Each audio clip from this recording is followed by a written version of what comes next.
Hello साथीहरु, मेरो नाम हरि। तपाईलाई स्वागत छ राजवंशी टेक्निकलमा। साथीहरु, आजको यस भिडियोमा म तपाईलाई सिकाउने छु कि मोबाइल डेटालाई कसरी लक गर्ने। मोबाइल डेटा लक भनेर तपाईले सुन्दाखेरि तपाईलाई अलिकति अचम्म लाग्यो होला, तर साथीहरु मोबाइल डेटाले पनि लक गर्न सकिन्छ। जब तपाई आफ्नो मोबाइल आफ्नो छोराछोरी, भान्जाभान्जी, भाइबहिनीलाई दिनुहुन्छ, उनीहरूले के गर्छ भन्दाखेरि मोबाइल पाउने बित्तिकै मोबाइल डेटा अन गरेर चाहिँ युट्युब फेसबुक चलाउन थालिहाल्छन् र पैसा काट्न सुरु गरिहाल्छ। आजकलको बच्चाहरू यति स्मार्ट भइसकेका छन् नि साथीहरु, उनीहरूले मोबाइलको कुनै पनि एप्लिकेसन आरामले चलाउन सक्छन्। म त तिनीहरू देखेर छक्क पर्छु। आजको यस भिडियोमा म तपाईलाई यस्तो ट्रिक दिन्छु जसमा चाहिँ मोबाइल डेटा अन त भइरहेको छ, तर इन्टरनेटबाट चल्ने एप्लिकेसनहरू जस्तै कि युट्युब फेसबुक कुनै पनि एप्लिकेसन चल्दैन। साथीहरु, भिडियो स्टार्ट गर्नुभन्दा पहिला भिडियोलाई एक लाइक गरिदिनु होला। साथीहरु, म तपाईलाई जुन ट्रिक दिन गइरहेको छु त्यो ट्रिक लगभग सबै फोनमा काम गर्नेछ। त्यसैगरी म तपाईलाई सबै कुराहरू चाहिँ लाइभ प्रुफ गरेर देखाउने छु। सबैभन्दा पहिला म चाहिँ आफ्नो मोबाइल डेटा अन गर्छु र अब युट्युब ओपन गर्न गइरहेको छु। साथीहरु, तपाईँ यहाँ देख्न सक्नुहुन्छ युट्युब मजाले ओपन भइरहेको छ।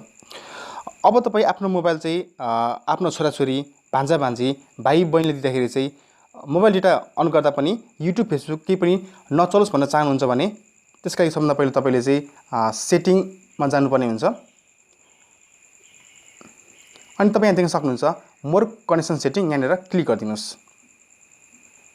त्यसैगरी मोबाइल नेटवर्कमा क्लिक गर्नुहोस्। त्यसपछाडि एक्सेस पोइन्ट नेममा चाहिँ क्लिक गरिदिनुहोस्। साथीहरु, यदि तपाईको मोबाइलमा एनटिसी को सिम छ भने एनटिसी एचटीटीपी देखाउँछ। मेरोमा चाहिँ एनसेल को सिम भएको कारणले गर्दाखेरि एनसेल जीपीआरएस देखाइरहेछ। सो अब तपाईले यहाँनिर क्लिक गर्नुपर्ने हुन्छ। साथीहरु, यहाँनिर धेरै अप्सनहरु रहेका छन्। तपाईले यहाँनिर केही पनि गर्नु पर्दैन, मात्र तपाईले यहाँनिर चाहिँ मोरमा क्लिक गर्नुपर्ने हुन्छ र यहाँनिर तपाईले अब डिलिट एपीएनमा क्लिक गर्नुपर्ने हुन्छ।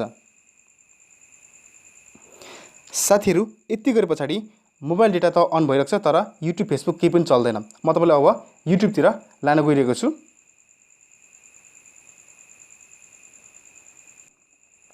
अब म यसलाई स्क्रल गर्छु। साथीहरु, तपाईँ यहाँ देख्न सक्नुहुन्छ यहाँनिर युट्युबमा चाहिँ भिडियोहरू ओपन भइरहेको छैन, तर साथीहरु यहाँ हेर्नुहुन्छ भने मोबाइल डेटा साथीहरु अन चाहिँ भइरहेको छ।